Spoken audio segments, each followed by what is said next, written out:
हाय फुलवा. हाय.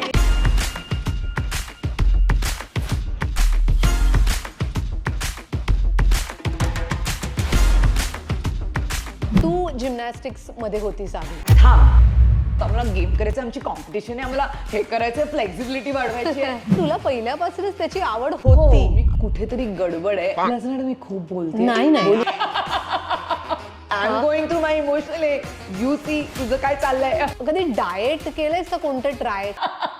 मी एवढा भात खायचे. अच्छा. फेज आली जेव्हा माझा ऍक्सिडेंट झाला, माझा हात मोडलाय, तर माझा पाय मोडलाय. आम्ही जग कॉन्कर करू Correct. आम्हाला काय अशा एका फील्ड मध्ये आपण असतो. घाबरून थोडं स्लो डाऊन होण्याची खूप गरज आहे, मला सगळे सांगतात. पण होणार आहेस का तू? हाय, हॅलो, नमस्कार. मी सोनाली खरे आणि तुमच्या सगळ्यांचं पुन्हा एकदा खूप खूप मनापासून स्वागत आहे खरे बोल माझ्या या शोमध्ये. आणि जसं नेहमीच मी सांगते, सगळ्यात आधी सगळ्यात महत्त्वाची इम्पॉर्टंट गोष्ट म्हणजे माझ्या चॅनलला लाईक, शेअर, सबस्क्राईब करा आणि जे बटन दिसतंय तिथे क्लिक करा, म्हणजे जेव्हा नवीन एपिसोड येईल तेव्हा तुम्हाला लगेच कळेल.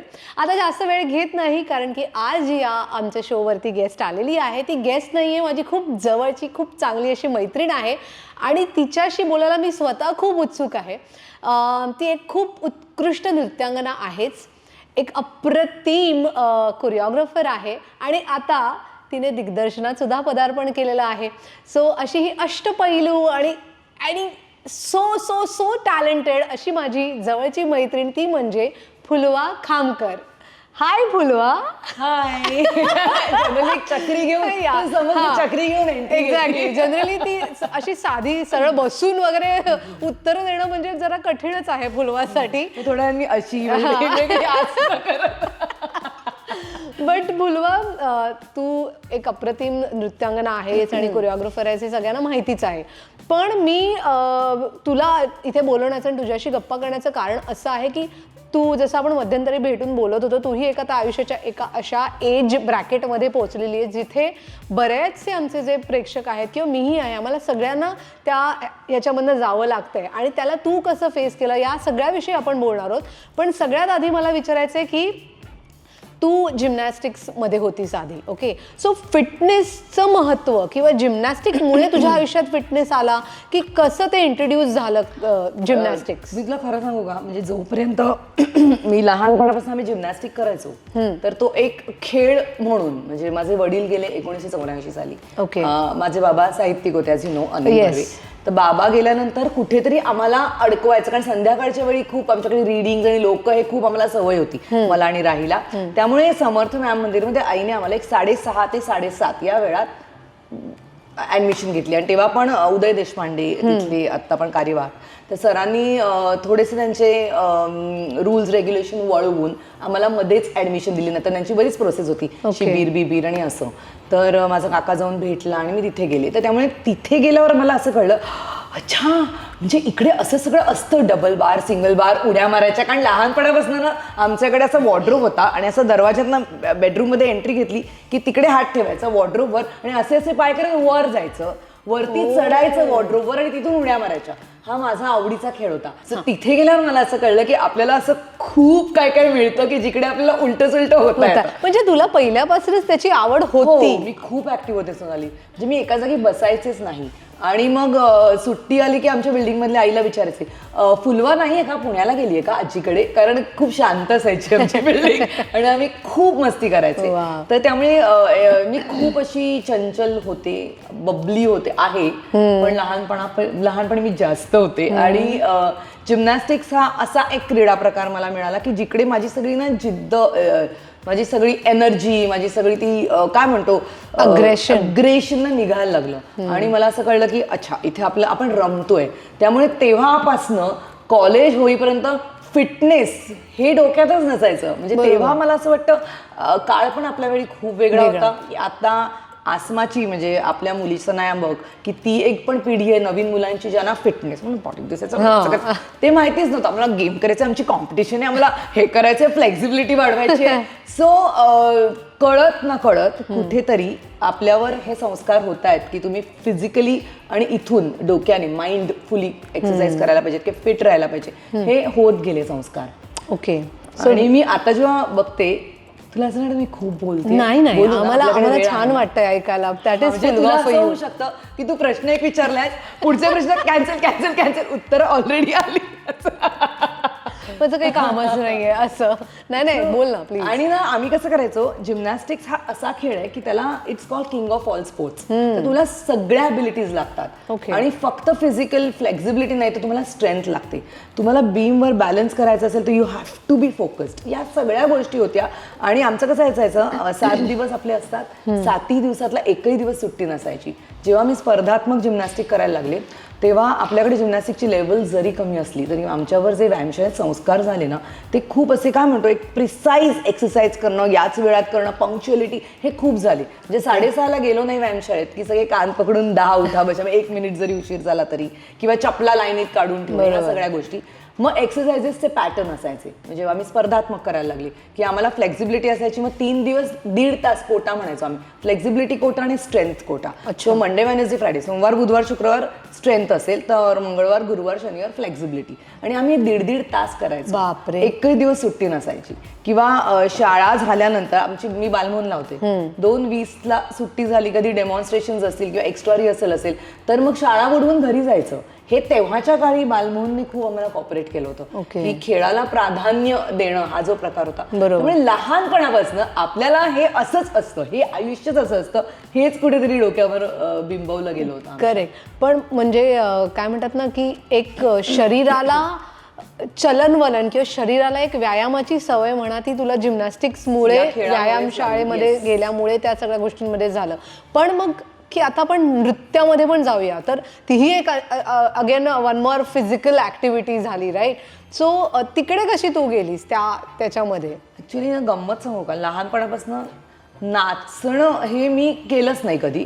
म्हणजे आईला मी बघायचे, आई अत्यंत उत्कृष्ट नृत्यांगना होती माझी. म्हणजे आजोबांच्या शाहीर अमर शेखांच्या कलापथकात आई स्वतः नाच बसवायची, करायची. आई भरतनाट्यम डान्सर होती आणि परफेक्ट नाचायची. तर मी झोपेत न उठलं ना की तिचं बँकेची फंक्शन्स असली की मी असं बघायची ती प्रॅक्टिस करते, तेवढंच. आणि जेव्हा जिम्नॅस्टिक सुरू केलं, जिम्नॅस्टिकमध्ये आम्हाला फ्लोअर एक्सरसाइज हा एक प्रकार असतो की ज्याच्यात तुला संगीताबरोबर तालबद्ध हालचाली करणे, म्हणजे म्युझिक वापरून एक 90 सेकंडचा एक तुझा सेट असतो की ज्याच्यात तुम्हाला डान्स पण करायचा असतो, त्यात एलिमेंट्सही करायचे असतात. मी ज्युनियर्स केलं, म्हणजे 16व्या वर्षानंतर मी रिदमिक जिम्नॅस्टिककडे वळले. रिदमिक म्हणजे तुला हातात ॲपरेटस घेऊन करायचे असतात. तर मी खूप टेक्निकॅलिटीमध्ये पडले, तर मी फक्त जिम्नॅस्टिक या विषयावरच बोलेन, त्यामुळे मी पुढे पुढे जाते. चालेल, पण आम्हाला हे माहिती नाही आहे. I mean it's okay. So rhythmic जिम्नॅस्टिक्समध्ये कसं असतं, मुलींना 4 प्रकार असतात ॲपरेटस आणि मुलांना 6. सो आम्हाला balancing, being, uneven bars, floor exercise आणि काय राहिलं, बॅलन्स, अनइवन बार, फ्लोअर आणि वॉल्टिंग हॉर्स. अच्छा, ओके. सो त्याच्यानंतर ते झाल्यानंतर एक ना भारतामध्येच रिदमिक जिम्नॅस्टिक हा नवीन क्रीडा प्रकार इंट्रोड्यूस झाला त्या काळात, ज्याची वर्कशॉप्स घ्यायला सुरुवात केली होती सगळ्यांनी. आणि मग त्याच्यात ॲपरेटस घेऊन करायचं, आणि तो फक्त women's rhythmic gymnastic, it's not for men's. मग त्याच्यात बॉल, रिंग, तू रिबिन बघितलंस मला बरेच जागा, इंडियन क्लब्स दोन्ही हातात करून, रोप, असे 5 ॲपरेटस होते. सो तो इंट्रोड्यूस झाल्यावर त्याच्यावर काय व्हायचं, जिम्नॅस्टिकमध्ये एकच म्युझिक, संगीताच्या तालावर तो एकच आपला फ्लोअर एक्सरसाइज असायचा. इथे 4-4. मग ना मला ती मजा यायला लागली होती. मला ऍक्च्युली म्युझिक आपलं आवडतं, मज्जा येते करायला म्युझिकवर, हे लक्षात यायला लागलं. आणि ॲट द सेम टाइम मी कॉलेजमध्ये पण गेली जेव्हा रिदमिक सुरू केलं, तर त्यामुळे ते मला असं वाटतं दोन्ही सायमल्टेनियस झालं. आणि कॉलेजमध्ये गेल्यावर रेकॉर्ड डान्स नावाचा एक प्रकारे कोण करणार, आपण रिदमिक करतो डान्स, थोडंसं डान्स, म्हणून मी हात वर केला आणि मला तिने सिलेक्ट केलं. आणि तिकडे मग पहिला एक 15व्या वर्षी आयुष्यात मी तो हमको माधुरी दीक्षितचा डान्स केला बघून. आणि तिथून जेव्हा ऍक्च्युली मी स्टेजवर गेले ना सोनाली, तर मला असं वाटतं आपल्याला काही काही गोष्टी कशा आठवतात. So that is one point की मला असं वाटलं की आपण एक कॉन्कर करतो, ओके. आणि मी आणि मी भान हरपून नाचवते. आय रिमेंबर, मला काही आठवत नाही, इतकी मज्जा आली होती मला. मध्ये ऑफकोर्स आय वॉन, मी जिंकली ती कॉम्पिटिशन. आणि मग सगळ्यांना असं वाटलं, अरे वा ही सॉलिड. आणि मला असं वाटलं ओके आपल्याला नाचता येतं, आपल्याला ती एक सुरुवात होती. आणि मग हळूहळू मी कॉलेज, माझा प्लॅटफॉर्म झाला. Podar college is known for एकदम अच्छे स्टुडिओ स्टुडंट्स आणि एकदम हुशार मुलांचं कॉलेज आहे ते. आणि तिथे मला ॲडमिशन मिळाली बिकॉज स्पोर्ट्समुळे, कारण माझे बरेच मेडल्स आणि नॅशनल हे होते, खूप कॉम्पिटिशन्स होत्या. तर मला वाटतं कॉलेज माझा पाया आहे नृत्याचा. हा, म्हणजे तू असं प्रशिक्षण ऍज सच डान्सचं घेतलं नाहीस ना, which is so surprising. College होईपर्यंत मी काहीच नाही केलं. मी फक्त कानात वारं गेल्यासारखे आपल्या आवडत्या ऍक्टिव्हिटी काही आवडलं की त्याच्या मागे लागायचं. आपल्याला माहितीच नाही बाकी जगात काय करते. मग कॉलेज झाल्यावर मला असं लक्षात आलं की आता आपल्याकडे काहीच नाही करायला आणि मग एक एम्प्टी फिलिंग येतं टीवाय नंतर करायचं काय. बरोबर. आणि मग समाव लाईक अ कॉलिंग. पण आता तू नशीबवान होतीस की तुझ्या आयुष्यात तुझ्या आईवडिलांमुळे जिम्नॅस्टिक्स आलं आणि मग नृत्य आलं आणि कुठे ना कुठेतरी तू कनेक्टेड राहिलीस to some kind of a physical activity. पण ते जर काय नसतं तर तुला असं वाटतं का तू अजूनही फिटनेसमध्ये तेवढं महत्त्व दिलं असतं आणि असतं तर काय तुला करायला आवडलं असतं? मला असं वाटतं कुठेतरी मी वळले असते फिटनेसकडे, कारण मला ना इथून खूप लक्षात आलं लहानपणापासून मला ती नीड होती. ती एनर्जी कुठेतरी माझी घालवायची. त्यामुळेच मी खूप मस्ती करायचे, त्यामुळेच मी खूप धावायचे, खेळायचे.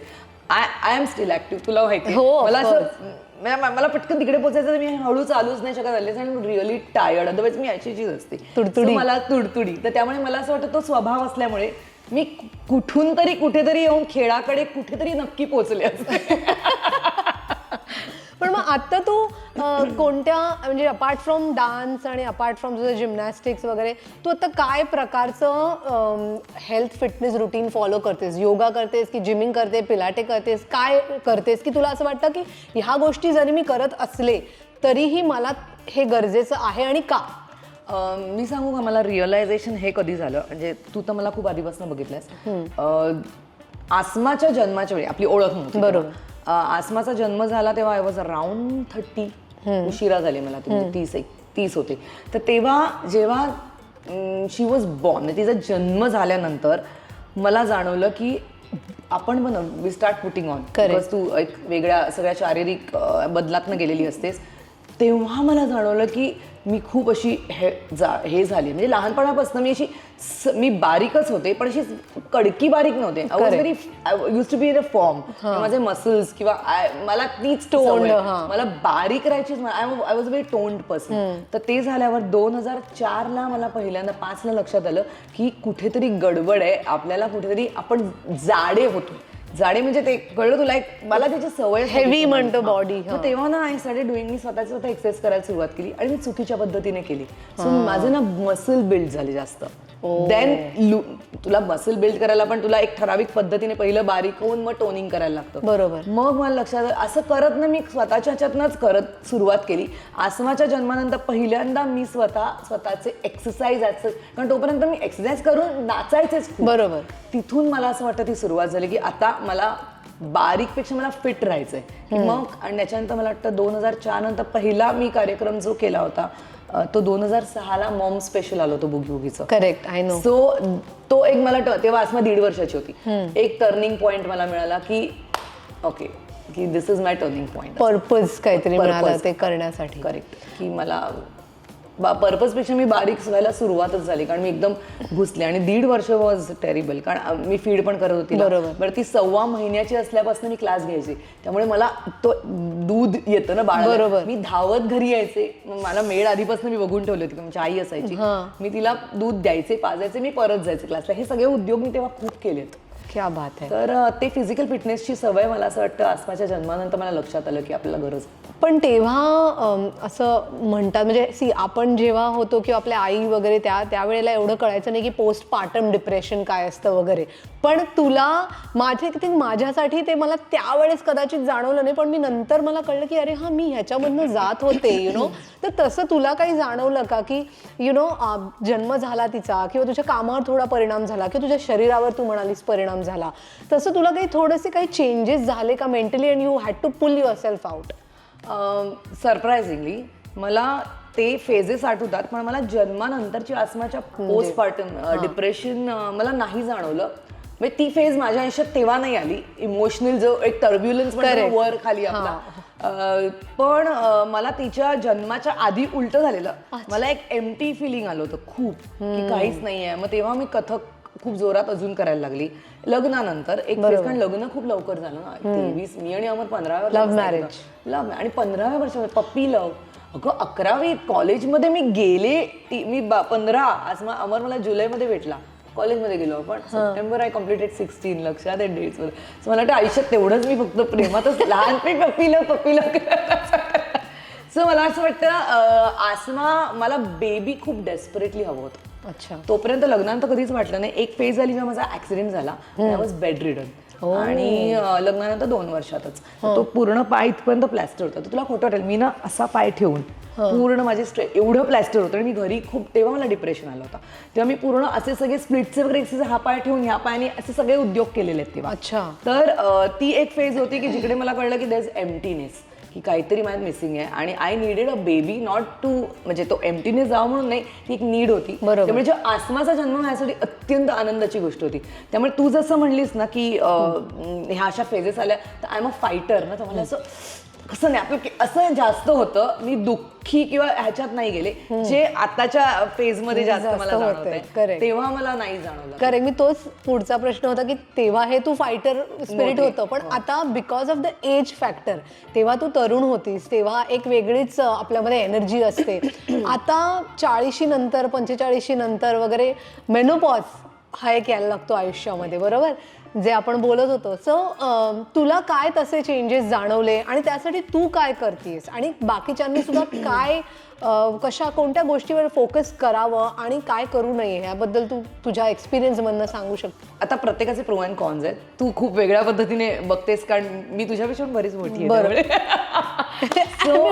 काही बोलले नाही, म्हटलं नको नको नको एज किंवा तू मोठी आहेस वगैरे मला इथून वाटत नाही ना. पण correct, that is more important.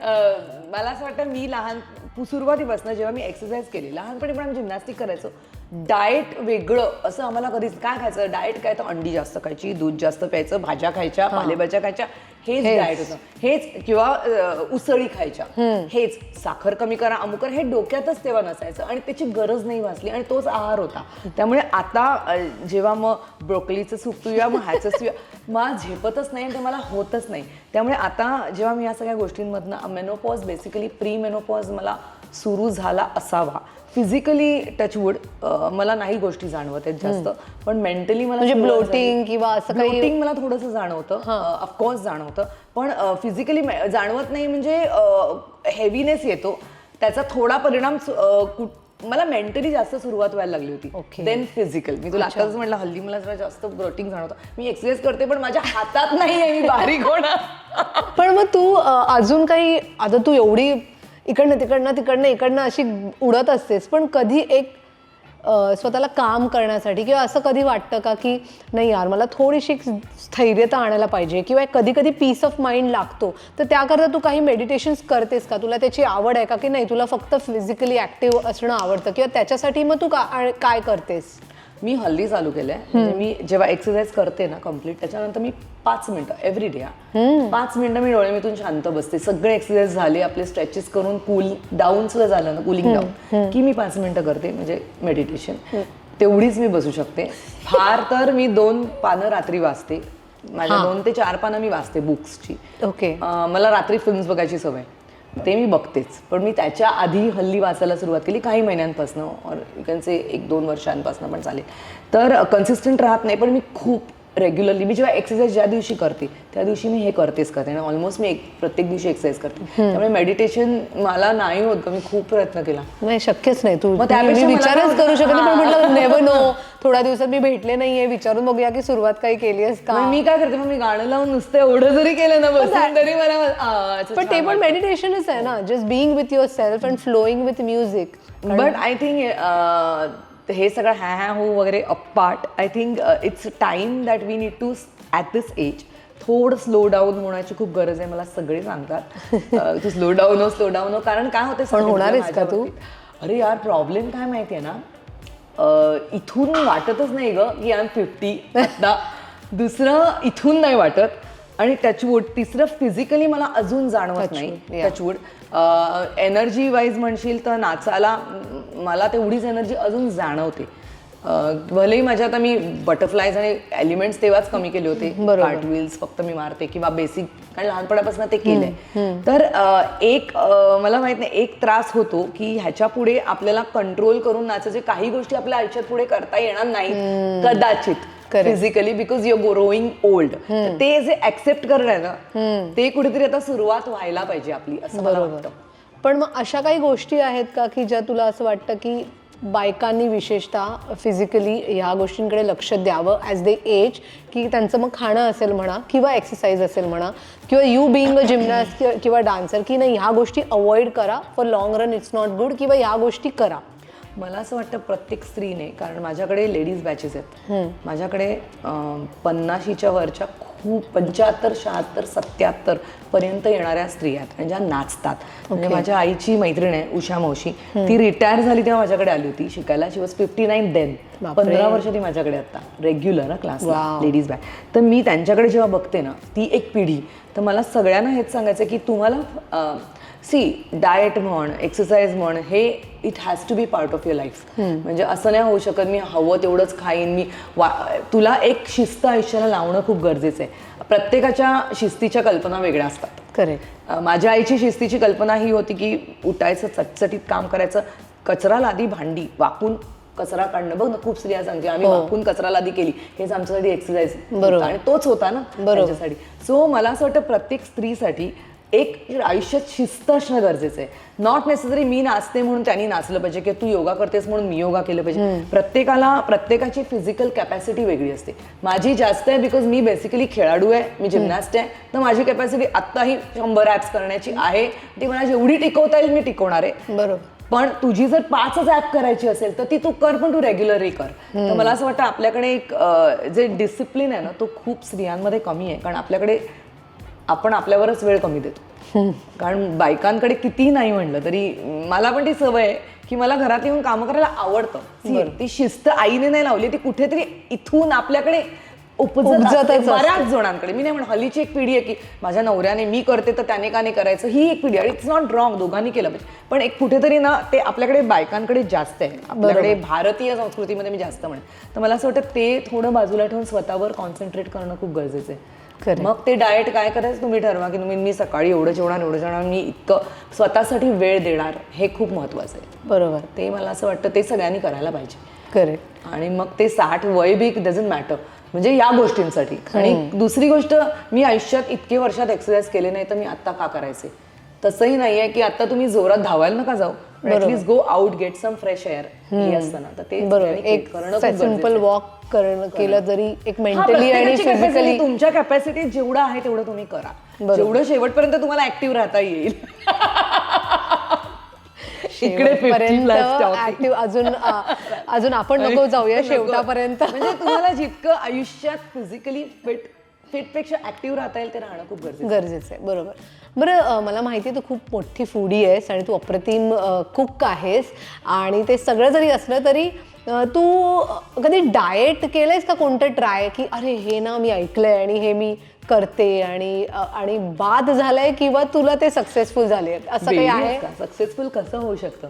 बाद झालेल्या खूप गोष्टी सांग ना मला प्लीज, काय काय असं तू ट्राय केलं? माझ्याकडे आता सध्या माझी एक टीनेजर मधनं जस्ट बाहेर आलेली मुलगी आहे. ओके. शी लाईक्स ऑल सच फूड. हे मग मी असं म्हणलं असं एक काम कर, आता मी डाएट करणार. डाएट म्हणजे मी आधी शुगर बंद केली. केलीस? थांब, मी केली. आणि माझी एक डॉक्टर मैत्रीण आहे, ती बोली, आणि मी त्यांच्या आम्ही 4-5 दिवस खाल्ली नाही. आम्ही जेवायला गेलो होतो, म्हणलं जरा थोडं मी आता नाचून आले, मला जरा भणभणत आहे, मी ना शुगर बंद केली. तू का शुगर बंद केली? म्हटलं मला आय वॉन्ट टू रिड्यूस. ती बोली तू इतकी एनर्जी करतेस, नाचतेस, तर तू शुगर नको बंद करूस, तू खा थोडी तरी शुगर. मला कळलं की अच्छा, सगळे शुगर बंद करतात पण आपण सगळी शुगर नाही बंद करायला, म्हणजे आपण थोडी खाल्ली पाहिजे. असं करत मग मी पेस्ट्री खात होते 2-3 दिवस रात्री मागून. सो हे माझं डाएटचं माझी सुरुवात होते काहीतरी करायला, आणि मग मी सोडते. मग मला असं लक्षात आलं की आपण आता ना आसमा कसं मागवते ना, सँडविच नाही का आपली, काय सॅलड, तर आपण असं म्हणलं मस्त सॅलड मागव मला. तर मी एवढं सॅलड मागवलं, मी त्यातलं एवढं खाल्लं, आणि मग मला भूक लागली. नंतर मला वरण भात खायचा होता. मला नाही जमत सॅलड, नाही जमत. मग मला असं कळलं की सकाळी एक आहे माझ्या बाबतीत, माझा इंटेक कमी झालाय. That must be because of age. आणि मी भात कमी केलाय. मी एवढा भात खायचे कारण मी खूप नाचायचे. आपण एनर्जेटिक असतो ना. अमरची मम्मी मला आठवते लग्नानंतर घाबरून ना मला एवढं भांडभर जास्त भात लावायच्या. मी चपात्या कमी खायचे. I use to have rice. मग तेवढं मी कमी केलंय, पण अदरवाईज मला नाही जमत आहे असं काय करायला. नाही मला खूप प्रॉब्लेम आहे तो डाएट करायला, खूप प्रॉब्लेम आहे. ओ गॉड, बट ठीक आहे. इंटेक कमी केला मी, म्हणजे जो झाला Quantity कमी क्वांटिटी केली. कमी केली मी त्याचं, की आपण एवढा खायचो एवढा. आणि बेसिकली मी ब्रेकफास्ट नाही करत अच्छा. सकाळी, मला सवय नाहीये ती. मी बदाम खाते, ते मला एक जमलं. हा, मग ते सकाळी. मला जरा मला सांगा. आवडतात ना खूप बदाम खायला, मग मी रात्री भिजत घालते. तू म्हणलं, तू बोललेलीस म्हणजे मी एवढी वर्ष तेच करते. हो, हो. अच्छा, तेव्हापासून मी रेग्युलर खाते. मला त्याचा फायदा काय होतो माहित नाही, पण मला एवढंच माहिती, एखादी गोष्ट तुम्ही कन्सिस्टंटली करता इन लॉंग टर्म Absolutely. मला फायदा होतो. आता तू जस्ट म्हणालीस तुझ्याकडे टीनेजरच्या पुढे गेलेली मुलगी आहे, 20s मध्ये आली. सो तिच्यामध्ये आणि तुझ्यामध्ये असं कधी काही की तू तिला असं सांगतेस का की आसमा हे कर, की हे एक्सरसाइजेस कर, किंवा हे खा, तिच्या डाएटकडे, तिच्या एक संपूर्ण फिटनेसकडे तू कधी लक्ष दिलंयस का? आणि I think I am a good mother, पण in that sense I am a bad mother. कारण तिला आसमा हे खा मी करतच नाही. लहानपणी केलं तेवढंच, आता ती माझ्या हातातच नाही, ते तर of course. कारण आसमा पिझ्झा प्लीज मागू नकोस, आसमा प्लीज हे नको खाऊस, असं मी आधी करायचे. पण आता मी जेव्हा तिची ऍक्टिव्हिटी बघते ना सोनाली, आणि शी इज व्हेरी इंडिपेंडंट. बरोबर. सो बॅड मदर म्हणजे तिच्यासाठी उठून तिला डबे देणं हा प्रकार मी करते अजूनही, जेव्हा ती फुल डे जाते. अदरवाईज ती तिचं मॅनेज करते बाहेर. मग मी तिला म्हणते, एक काम कर, तू बाहेरनं सलाड किंवा चिकन मागव, कारण सकाळी 7ला, कारण ती 7ला निघून तिचं संध्याकाळी रात्री 8ला येणार, तर मी एक डबा देऊ शकते. 3 डबे द्यायची मी शाळेत पण नाही केलं कसं, आणि तेवढं मला झेपणार नाही. आणि तिला आणि ते पोळी चांगलं भाजी राहणारही देणंही नाही. करू शकते. पोळी भाजी, हे काय म्हणतो आपण, एक उपमा किंवा एखादं सँडविचेस मी देते. पण ते तिला आवडत नाही. मग तिला तिच्या स्टाईलचं जे जेवण लागतं, चिकन खायचंय, मग तिला असंच हवंय तसं, ते मी नाही बनवत. तर त्यामुळे basically she is very independent. ती स्वतः खूप फिजिकल ऍक्टिव्हिटीमध्ये आहे. आता तू बघितलंस तर Of course, ती स्वतः ती एक- आता डान्स वर्क्सला पण इन्स्ट्रक्टर ऑल्सो. ती एरियल सिल्क अत्युत्तम करते आणि वरच्या लेवलचं करते. ती रिदमिक तिने केली, ती शिकवते. तर त्यामुळे आता तिचं ती बऱ्यापैकी मॅनेज करते. ती अत्यंत गोड खाते. रात्री तिला काय आपले डोनट्स आणि काय ही पोरं मागवतात हल्ली, आईस केक. ते तिला पण मग मी थोडंसं तिला माफ केलंय, की तू तुझं फिटनेस बघ. पण आसमा बेसिकली स्वतः आता त्या फील्डमध्ये असल्यामुळे ती ते स्वतः मॅनेज करते. आणि आय थिंक तुझ्याकडे आणि पण ती बघते. exercise आणि तिचे माझ्याकडे बघत ती लहानाची मोठी झाली आहे. खूप आर्ग्युमेंट्स माझ्याबरोबर केल्यात तिने, कारण मदर डॉटर रिलेशनशिप तुला माहितीये, तू फिल्म केली आहे सोन्याबरोबर. मला कौतुक आहे तुझं. तू 3 महिने काय हो. सो आसमाच्या फिटनेसच्या बाबतीत मी तिला फक्त मध्ये मध्ये पिना मारत असते. बरोबर. आसमा, तू आज खूप दमली आहेस. आसमा, तू आज काय केलंयस, तू धावून परत हे करू नकोस, किंवा तू हे खा ते खा. पण त्याच्या व्यतिरिक्त ती तिची काळजी बऱ्यापैकी घेते. पण घ्यावी तिने. हे आपल्याला खूप वाटतं. I am going through my emotional, you see तुझं काय चाललंय असं मी तिला पण चिडवते. ह्या सगळ्या प्रोसेसमध्ये तुला तुझ्या मुलीने किंवा तुझ्या नवऱ्याने काही मदत केली का, किंवा त्यांचा टेक काय होता त्याच्यामध्ये? अमरचं असं झालंय की मी काहीही माझं झालं की हेलो माझा मेनोपॉज झालाय, अंडरस्टँड. तर त्या दिवशी मला बोला, मी पण चाललोय त्यातनंच. I am also 50. आता हे सगळं झालं, पण आय नो की तू माझे खूप पाय काही- दुखतायत, 2 मिनिटं थांब. हे पण तू घेऊ शकतोस, आम्ही पॉइंट फ्लेक्स करतोय. आम्ही वेगळ्या प्रकारचा. मी म्हटलं सोनाली हलायला लागला, आपण हलायचं. ओके. बापरे, माझ्या शो मध्ये जिमनॅस्ट आल्यामुळे जे छान काय मला वाटलं ना. कामाला लावलंय. अगं आमचा रियालिटी शो सुरू होता ना, तेव्हा पण ते मी होणार सुपरस्टार, तर वैभव आणि मी होतो. तुम्ही प्रत्येक वेळी पॉईंट तुमचे टोज कसा नाही, मला त्रास होतो जिमनॅस्टिक केल्यामुळे. परफेक्शन ना, तर पाय उचलला तर असाच गेला पाहिजे, असा कसा झाला, तो असा कसा झाला. तर त्यामुळे सगळ्यांनी मला, आता पण आम्ही एका पार्टीला आमच्या त्या ग्रुपच्या गेलो, सगळे मला पॉईंट, तर ही सवय लागली मला point करायची. आणि पण बघ किती त्याचा तुला कधी असं हे नाही झालं का, म्हणजे so much of rigorous physical activity, dancing, तर कधी तुला काही इंजुरी वगैरे झाली, किंवा त्याच्यामधनं तू काय केलंस, म्हणजे का तरीही नाचत बसलीस? आय एम अ डिफेक्ट, मी डिफेक्ट असलेला अख्खा पीस आहे, असं अमरचं म्हणणं आहे. त्याचा हात मोडलाय 2दा, ही मेजर सर्जरी आहे, ही दिसते इकडे. नंतर माझा पाय मोडलाय, आणि इथून हे बघ एवढी मला टाकी आहे. बापरे. I think this a major surgery. आणि तू तरी कुठेही थांबली नाहीस? नाही, दॅट वॉज वन फेज. हो, मी खूप रडले होते माझा पाय जेव्हा मोडला, आणि रडले होते पेक्षाही एक रियालिटी शो काय म्हणते, एक इव्हेंट करत होते मी, फिल्मफेअर अवॉर्ड 2000 मध्ये. मी स्टेजवर पडले, आणि हे टेंडन आहे ना, दिस इज टेंडन, इट वॉज रप्चर्ड. आणि हे जनरली कैद्यांचं तोडतात, की त्यांना ही हील उचलायची जी मुवमेंट आहे ना आपली, ही टेंडनमुळे होते. तो हे रप्चर झाल्यामुळे मला चालता येत नव्हतं. अच्छा. त्याच्यानंतर जवळजवळ महिन्याभरांनी आम्ही सर्जरी केली. तर तोपर्यंत ते मागे मागे गेले होते मसल्स. त्यातले काही मसल्स घेऊन त्यांनी ते बांधलं आणि देन मला हे माहित नव्हतं की ही सर्जरी खूप मोठी आहे आणि this is a very serious surgery. हे मला माहित नव्हतं. डॉक्टर लाडांकडे माझी झाली आणि ती झाल्यानंतर मी बरीच फिजिकल ऍक्टिव्हिटी सुरू केली आणि मी डॉक्टरांसारखं विचारायचे मी कधी चालणार आहे, मी कधी नाचणार आहे. तर ते मला सांगायचे होईल होईल करूयात. आणि तेव्हा गुगल मला अजूनही सवय नाही आपल्याला काही झालं की काय काय बघायचं. आणि त्याच्यानंतर 6 महिन्यांनी मी माझे क्लास चालू केले तेव्हा मी काठी हातात घेऊन चालू केले होते क्लास. आणि जेव्हा त्यांना मी बोलावलं शोला तेव्हा मी टोजवर नाचत होते तेव्हा ते मला भेटून बोलले आणि मी त्यांना जेवायला बोलवलेलं तेव्हा नंतर की this was a surprise for us की टेंडन नंतर तू एवढी नाचतेस. तो म्हणून मी मुलांना सांगते की ते डोक्यातच नव्हतं. आपल्याला करायचंय, आपल्याला नाचायचंय हेच डोक्यात होतं. तर इट्स लाईक युनिव्हर्स कॉलिंग ना. आपल्याला आवडतं ते आपण करायचं, फार विचार नाही सगळ्या गोष्टी आपोआप मला काही रिस्ट्रिक्शन आहेत या पायाने पण ती जाणवत नाहीत करताना मॅनेज करतात. बरोबर. सो अशी खूप धडपडत सुरुवात झाली. जिम्नॅस्टिकची सुरुवात मी हात पडून झाली. हात वाकडा होता माझा पूर्ण करिअर. मग करिअर संपलं म्हणजे छत्रपती वगैरे मिळालं आणि मग डान्सला जाताना एकदा सकाळी मी उठले आणि माझा हात असाच झाला ग, एवढं स्वेलिंग आणि घट्ट ताटच होईना.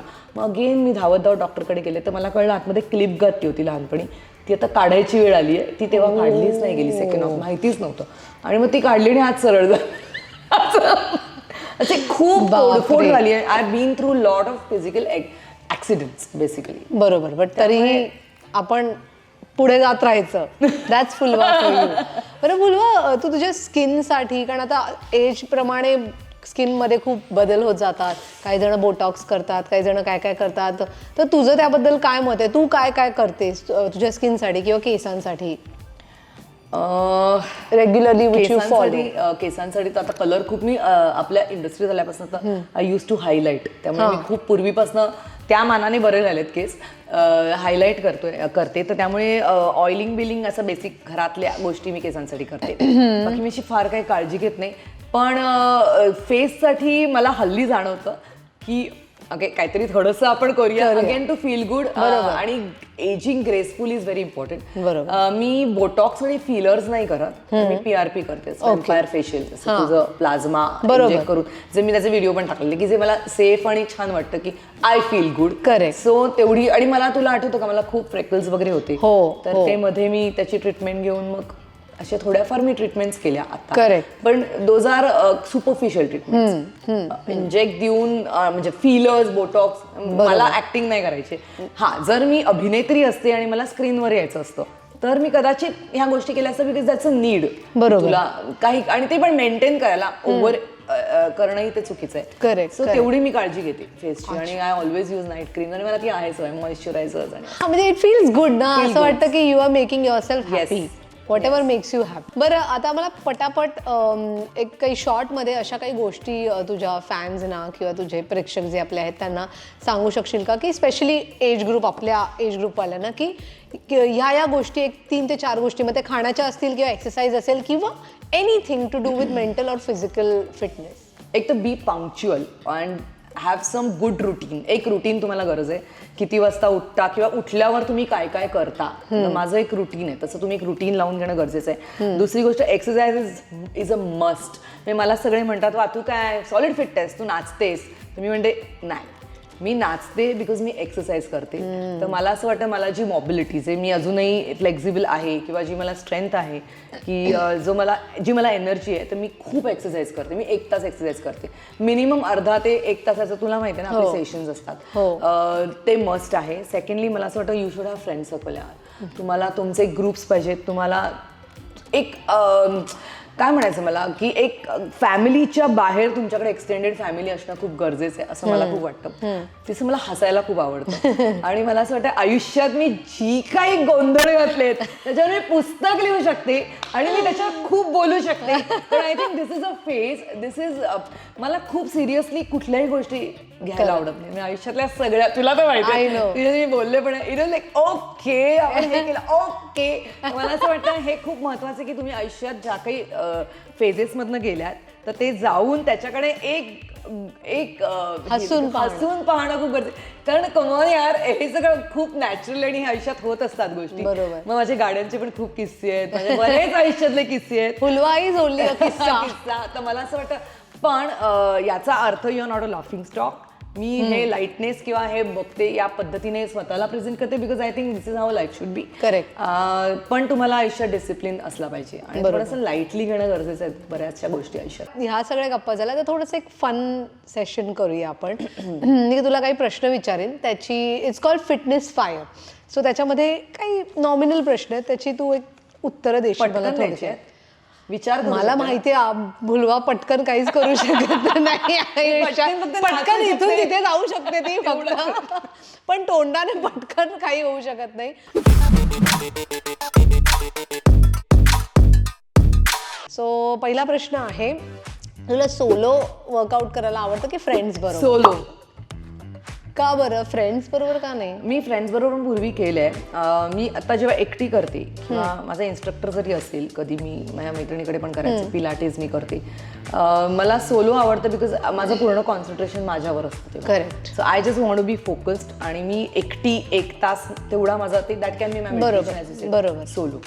Very. कोणी नको मला आजूबाजूला. ओके, तू तुझ्या वेट विषयी कधी कोणाशी खोटं बोललीस? नाही, कारण मी वेट करतच नाही. मी वेट करतच नाही. कधीच बरोबर. नाही. तू मगाशी म्हणालीस, पण आमचा प्रश्न आधीचाच आलेला होता. ते एडिट करून मॅनेज करा प्लीज. नाही इट्स ओके. तुला जिम आवडतं की योगा? जिम. ओके. योगा कधीच नाही.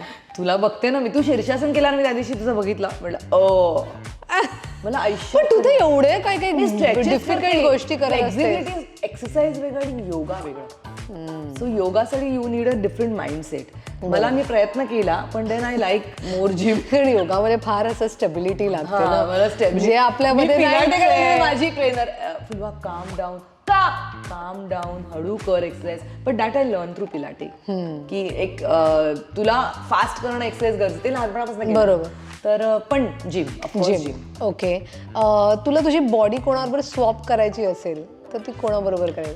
फुलवा कामकर बरोबर. मैं मेरी बॉडी किसी को नहीं दूंगी. मैं मेरी बॉडी किसी को नहीं दूंगी. आई एम व्हेरी कम्फर्टेबल मला with my own body. Honestly nice. Very I feel good.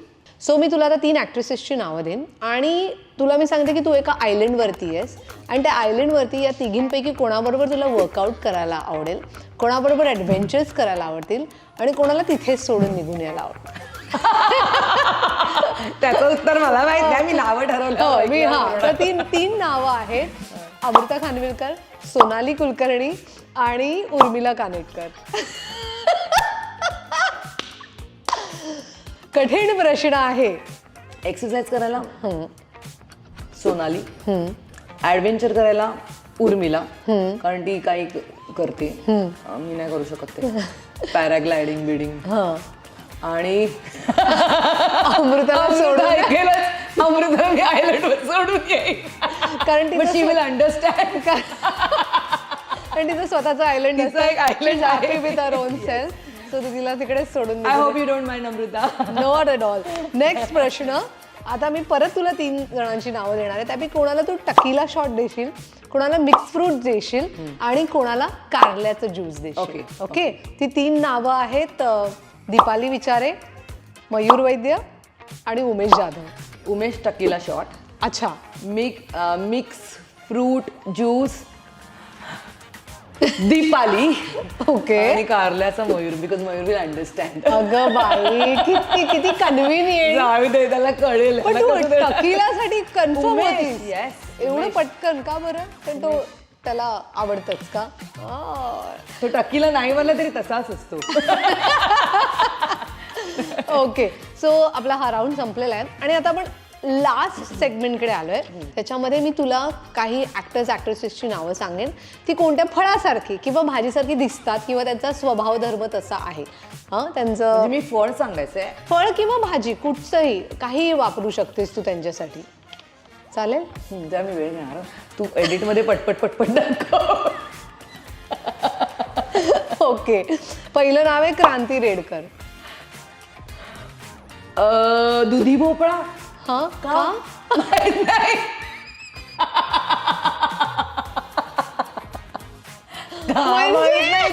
पण तिला बघितलं तुला दुधी भोपळा आठवला.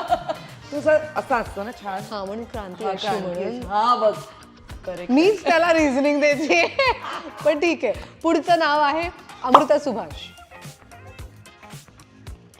फळं आणि भाज्याच आहेत का हा, आपल्याकडे? हो. खाद्यपदार्थ नाही तर? नाही, आपण हेल्थ वाले आहोत ना, म्हणून फक्त फळ आणि भाजी. आंबा. हा. आय लाईक या शी इज लाईक आंबा. Next is Sonali Kulkarni. छोटी ना माझी. माझी. I like that. सोनाली एकच फ्रूट सांगायचे. हो, मी Sonali can be all fruits मला असं वाटतं. Mix fruit. मिक्स फ्रूट ते असं ना फ्रूट काय? Fruit salad. अच्छा, का I think Sonali can B fruit salad. कारण मला ती आवडते. शी इज माय सिस्टर. Okay. नाही पण Sonali can B fruit salad. अच्छा, नेक्स्ट नाव आहे आदिनाथ कोठारे. ए काय फळं आणि भाज्या यार. आदिनाथ पालेभाजी. पालेभाजी कुठली पण घे तू. पालेभाजी साठी का? कारण पण सांगायचंय. म्हणजे काय, तर उगाच तू असं मी नाव सांगितलं की हा ही भाजी पण ती मला भाजी. नाही सुचत आहे पालेभाज्या आणि याची नावं माणसांची. मेथी, म्हणजे त्याचा स्वभाव विशेष. हा, किंवा दिसतो तसा, किंवा यु नो एनिथिंग. समुद्र मेथी. हा, समुद्र मेथी खाल्लीस? नाही. ती पांढरा. तू समुद्र मेथी नाही खाल्लीस? जी रेती हा, ती अच्छा, त्याचं नाव समुद्र मेथी आहे मला माहिती. समुद्र मेथी. कारण तो पण गोरा आहे, ती पण गोरी आहे. काही पण मेथी म्हणजे पालेभाजी म्हणतेस तर Adinath. I don't know, reasoning तू काढ, पण आय थिंक आदिनाथ इज समुद्र. अगं हा राऊंड आहे, मी काय रिझनिंग काढू. समुद्र मेथी. हा, okay. Samruddhi Kelkar. Samruddhi can be grapes. Grapes. अच्छा, सगळी गोडगोडच आहे हो, ना. गोड. उर्मिला कानेटकर. हा, फ्रूट की भाजी. उर्मिला कॅन बी बटाटा. बटाटा I like in any form. अच्छा. Urmila nice. Okay, next Ankush Chaudhari. भेंडीची भाजी. भेंडीची भाजी का? कारण ती वेगवेगळ्या पद्धतीने करता येते. मी करते 4-5 पद्धतीने वेगवेगळ्या, आणि तरी ती छान लागते. म्हणजे फुलवा ना, मला असं वाटतं की परीक्षेमध्ये आपण एखाद्या प्रश्नाचं उत्तर येत नसेल तर आपण ते लिहितो आणि मग त्याला जस्टिफाय करायला ते वेगवेगळ्या पद्धतीने एक्सप्लेनेशन देत जातो ना, तसं शोधत जातो की आता फुलस्केप भरायचा आहे आपल्याला, तर भरूया. असं चाललंय. भेंडीची भाजी ती वेगवेगळ्या पद्धतीने करता येते, तरी त्याची चव सेम लागते आणि ती अशी सडसडीत आणि असते. ती मला असं वाटतं क्रांती आणि अंकुशलाच करेक्ट मी दिले का? हो, नाही नाही, बाकीच्यांना पण दिलं. Okay, Mayur Vaidya. Mayur is like watermelon. Nice चिंकू असा. Nice nice. दुसरं उमेश जाधव. आता मी आठवतेय. दुधी भोपळा झाला, भेंडीची भाजी झाला. Umesh can be banana. कधी ग्रीन, कधी येलो. पण उमेश, उमेश पांढरं I'm स्वच्छ sorry. छान. मन तेच, पण मन तेच. पण बनाना. फारच मला असं नव्हतं, एक्सप्लेनेशन मी घरी तुझी. अभ्यास करून आले होते, सांगितलं असतं तर. हे मी बघितलं होतं तुझं. ओके, पण तुला दिसला ना उमेश बनाना. हो. Okay, moving on. दीपाली संपलं विचारे. एक लास्ट नाव, दीपाली विचारे. दीपाली. दीपालीला आपण मीठ नाही बोलू शकत का? नाही, मलासाठी दीपाली सगळ्या भाज्या. सोनालीसाठी सुचलं नाही सगळ्या. Deepali can be she can be वांग. कारण मला वांग्याची भाजी खूप आवडते आणि ती कुठल्याही पद्धतीने केली तरी मला आवडते. नाईस. दीपाली ओके, वांग. दीपाली तू वांग आहेस. वांगा.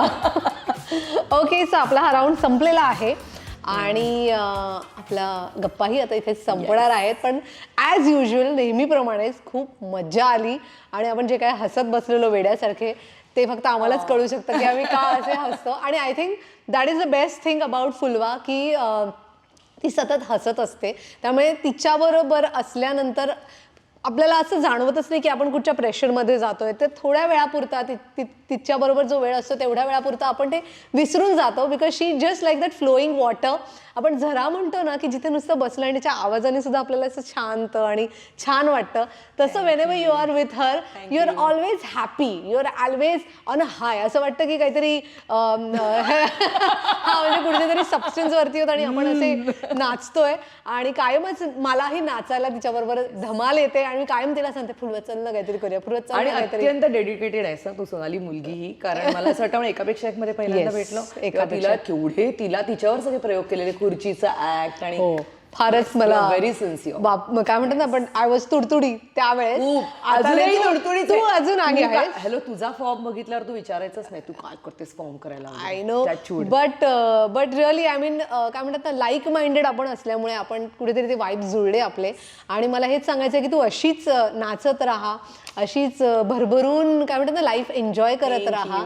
आणि तुला खूप खूप शुभेच्छा. माय गिफ्ट डाएट स्पेशल आहे का? हो डाएट स्पेशल आहे. Yes. सो तुला खरे बोल कडून हे एक छोटंसं गिफ्ट. थँक्यू सो मच तू आमच्या Thank you, कार्यक्रमात darling. आलीस मस्त, thank you, सोनाली. आणि तुझ्या फिटनेस आणि तुझी लाईफ जर्नी आमच्याबरोबर शेअर केलीस. आय होप की तुझे हे काही जे काही तू शेअर केलेले एक्सपिरियन्सेस आहेत ते ऐकून बऱ्याच जणींना थोडंसं रिलेटेबल वाटलं असेल किंवा काय आपण केलं पाहिजे हेही त्यांना कळलं असेल. So thank you once again. आणि तुला एक छोटीशी रिक्वेस्ट आहे, प्लीज तुझ्या फॅन्सना आणि आपल्या प्रेक्षकांना सांगशील का की माझ्या यूट्यूब चॅनलला लाईक शेअर सबस्क्राईब करा. Yes of course why not. Okay so माझ्या खूप जवळच्या मैत्रिणीचं सोनालीचं वाव विथ सोनाली हे मस्त एक सॉलिड यूट्यूब चॅनल आहे ज्याच्यावर खरे बोल हा आमचा आत्ता कार्यक्रम तुम्ही बघताय. तर हे जरूर channel like share and subscribe करा. आणि असे माझा तर एपिसोड नक्की बघा, it should go on the top. पण बाकी पण सगळे बघा आणि नक्की बघा. कारण मी बघत होते मध्ये मला तू इन्व्हाइट केलं तेव्हा आणि त्याच्या आधी सुद्धा तुझे झाले तेव्हा खूप अत्युत्तम प्रकारे ती मॅनेज करते. खूप मज्जा असते, खूप भाज्या, खूप फळं, खूप गेम्स आणि खूप माहिती. सो प्लीज शेअर सबस्क्राईब आणि लाईक करा. Thank you thank you. Yes thank you so much फुलवा. Thank you. आणि तुम्हाला सगळ्यांना सुद्धा खूप थँक्यू.